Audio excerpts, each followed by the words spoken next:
It's an anomaly that defies logic.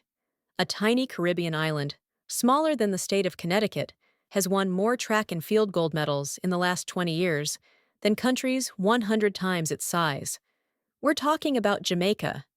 It's not just dominance, it's a factory. They churn out champions, Bolt, Fraser-Pryce, Jackson. And the world asks, how? For years, the answer has been locked between two fierce, competing theories. Is it a revolutionary system they won't reveal? Or is it a secret in their DNA? We went deep into the heart of the fastest place on Earth to uncover the truth. You won't believe the sacrifices, the rivalries, and the science behind the gold. The speed didn't come from nowhere. It was born from a fierce, newly independent nation desperate for validation. In the 1940s and 50s, pioneers like Herb McKinley and Arthur Wint proved the talent was there.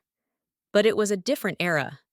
Track was a path to pride, not necessarily a career. The shift happened when the medals became currency.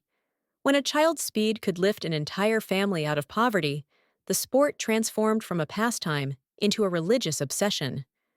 This deep-seated hunger is the fuel, but the engine is far more complex. This is where the story gets controversial. The question everyone whispers: is it a sprint gene? Scientists point to the ACTN3 gene, nicknamed the speed gene, which is linked to explosive muscle power. Studies show that a high percentage of Jamaicans, athletes or not, possess the desirable variant of this gene, likely tracing back to West African ancestry. But here is the viral-worthy counterpoint. Genetics are irrelevant without the right fuel.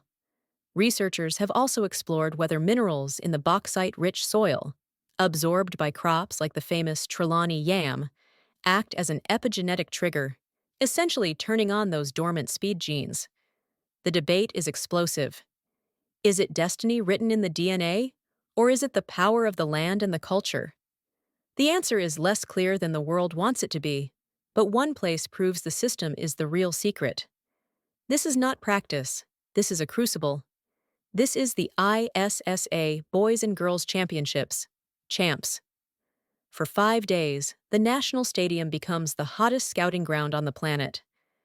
Children as young as 13 are competing with the intensity of an Olympic final.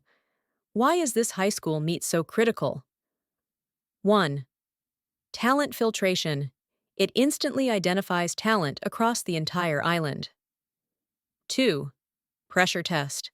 These athletes learn to perform under immense national pressure before they even turn professional. 3. The unsung heroes. The system is run by a league of highly dedicated high school coaches, the true unsung masters. Men and women who work with meager resources but possess unparalleled knowledge of the sprint technique. They don't just train, they mold champions from raw talent. Champs isn't just about winning, it's about demonstrating the resilience needed to survive in the professional world. Talent and system only get you so far. The final ingredient is the mental toughness, the resilience of a champion. Think of Shelly Ann Fraser-Pryce. She is the definition of the Jamaican spirit. Humble beginnings, fierce dedication. She returned from childbirth to dominate the track, proving that her drive transcends genetics and training. And Usain Bolt? His relaxed, playful nature was a mechanism of control. He knew the world was watching, and he embraced it, allowing his opponents to crumble under their own pressure. In Jamaica, running fast is not a choice. It's a survival mechanism. It's the ticket to a different life. This deep-seated hunger creates an intensity that no other nation can match. The world is catching up. Other nations are copying the training methods, hiring Jamaican coaches, and searching for their own sprint gene. But the true secret of Jamaica is that you cannot copy a culture. You cannot replicate the intense, almost spiritual passion of champs. You cannot import the deep-seated hunger for success that poverty breeds. And you certainly cannot fake the national pride that pushes every runner to the finish line. Jamaica's dominance is a monument to what happens when genetics, culture, system, and hunger align perfectly.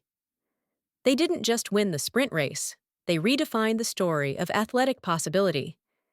If this story fascinated you, you need to see our next documentary on the rise of Caribbean music. Click here to watch, and make sure you subscribe to keep uncovering the untold stories of the Caribbean.